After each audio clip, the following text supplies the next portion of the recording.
Okay, welcome to Zealand News Brief on April 17th, 2019. First, we want to check the interest rate, 30 years rate, little bit up, increased from last week. It was a 4.0, and this week 4.15. 15-year rate remains the same.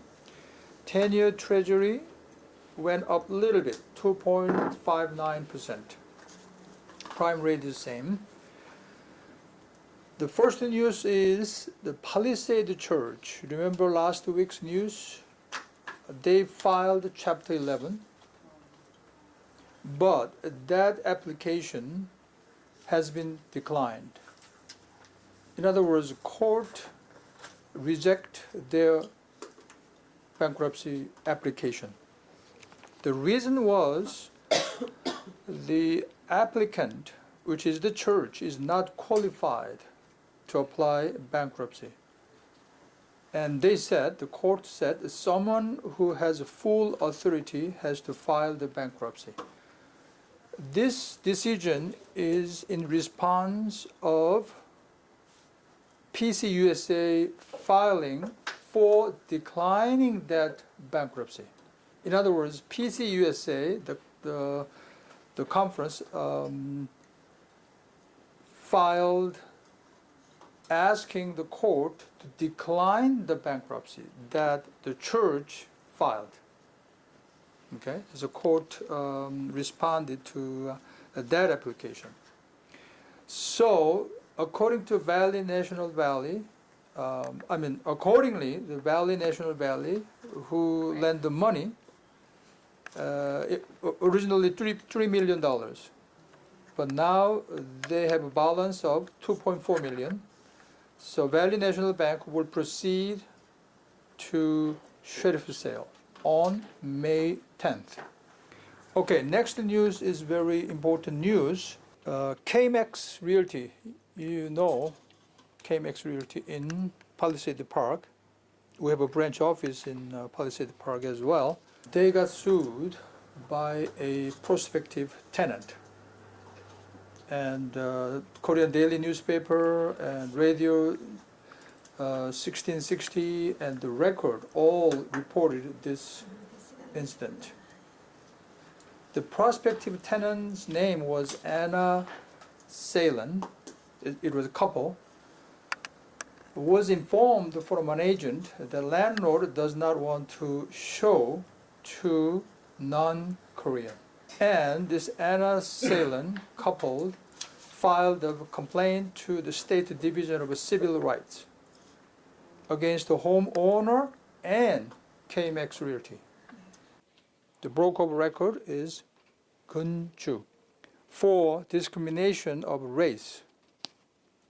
They filed on April 16th, 2019, which is yesterday.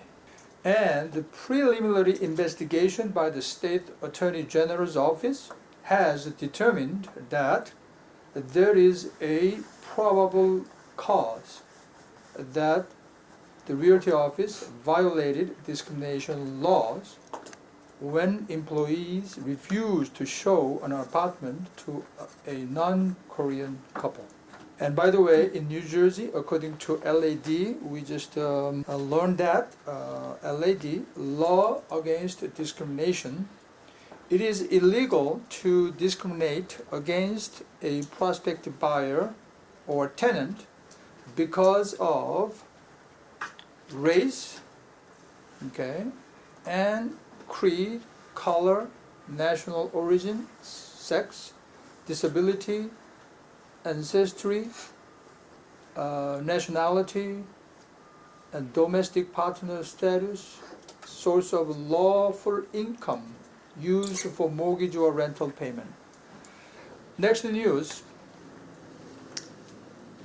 new supersized self-storage facilities will be in Richfield, New Jersey.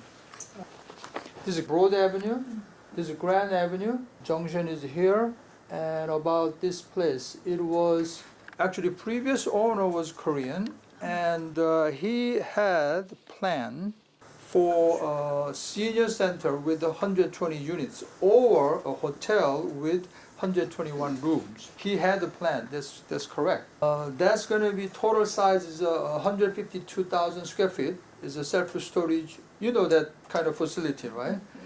And 4-story building. And total unit will be 1,275 units.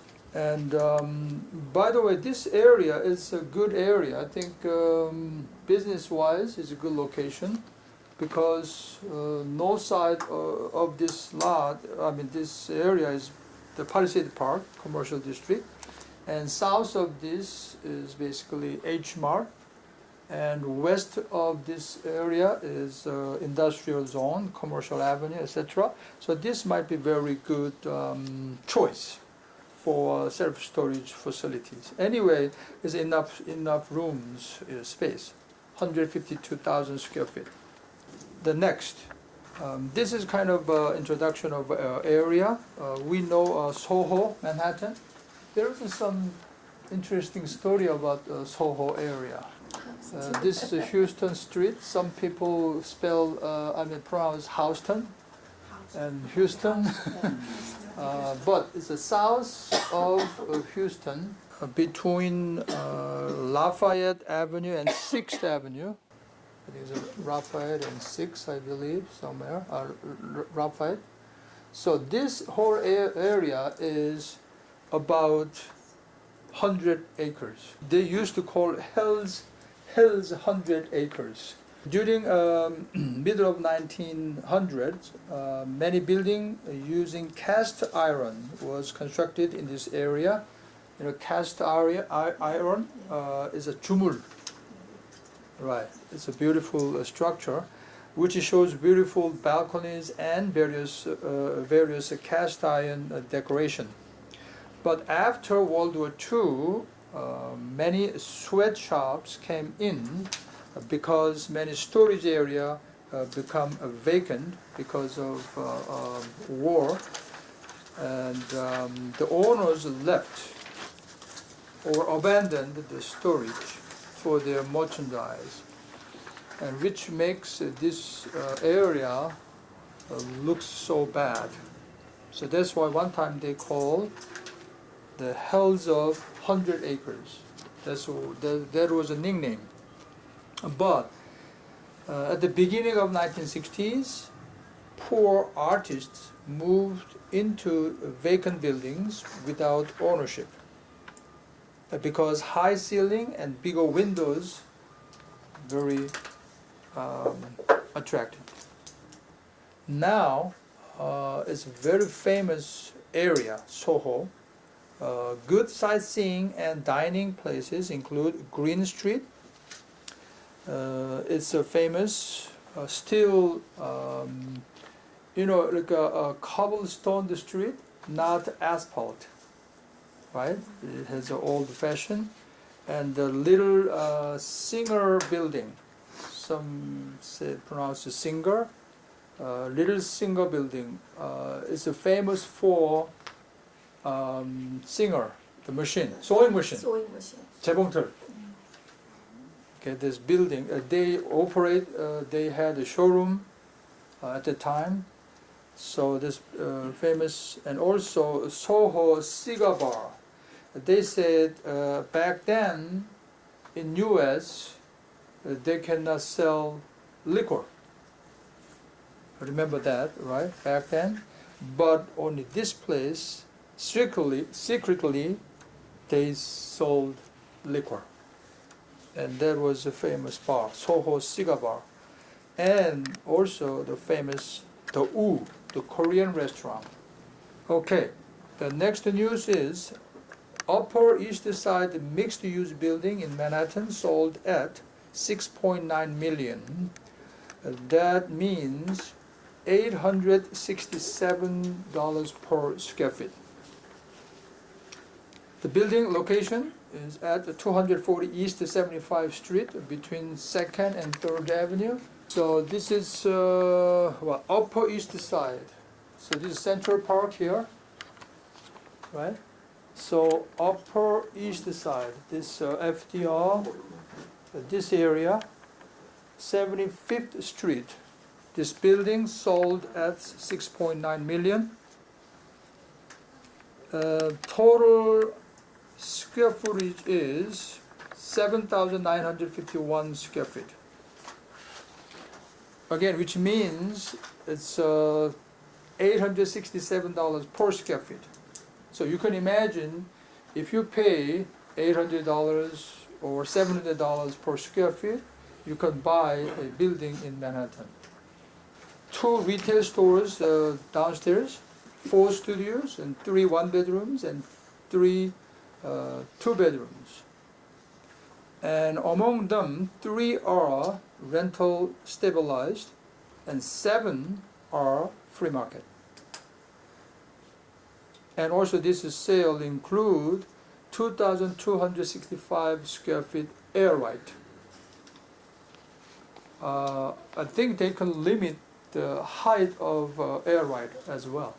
That's why I think they're talking about only 2,265 square feet air right. Okay. And buyer is Reda 75, and buyer represented itself. In other words, there was no buyer broker. The listing broker was Michael Ferreira of Brex Realty. Okay, next news is what's going to happen with our interest rate. I think many people are interesting to know what's going to happen in mortgage rate. According to Wall Street Journal on 11th, economists anticipated earlier that the Federal Reserve might increase one more time this year, 2019, but they changed their anticipation due to Federal Reserve's public announcement and their forecasts. And economist Scott Anderson of Bank of West mentioned that Federal Reserve's increasing cycle is over. In other words, they're not going to increase anymore. That's what he said. And in fact, it's time to start lowering the rate. That's interesting. In fact, only 1% of economists answered one-time decreasing rate this year. And right now, the chairperson of the Federal Reserve also mentioned, right after recent FOMC, mentioned eliminating the possibility of increasing the rate in the near future. Even chairperson says probably they're going to eliminate the possibility of increasing the rate. Okay, the next one is interesting observation. Right now, we just talk about the price, house price goes up. Okay, but there is some difference in terms of the increasing rate. This report says basically low-end houses, the house price increased much bigger rate than the high-price houses. So according to US Today, after 2012, as a house price was recovered price, increasing rate of lower priced houses is much greater than high priced houses. Okay, credit rating research company Moody's surveyed most populated 204 towns in USA and reported price increasing rate for low 10% towns rose 7.6% annually from 2011 through 2018, while only 5.2% increase for high 10% towns. And also same kind of phenomena according to Trulia, low 30% towns showed 8.03% price increasing, and medium price houses showed 6.39%, and high priced house shows 5.01% price increasing. And Moody says that the reasons: first, after financial crisis, price of a lower priced house has dropped sharply, so that room for increasing is bigger. I guess that's natural. And supply for a low price house is very short. In other words, new construction happens mostly in a higher priced house. Okay, that's it. The last one is a tech news, just Tesla news. Model 3 will be available for lease. It was not available for lease at the $3,000 down with the monthly payment $504 for 10,000 miles per year. And no purchase option at the end of lease. And no online sales any longer. Okay, that's it for news.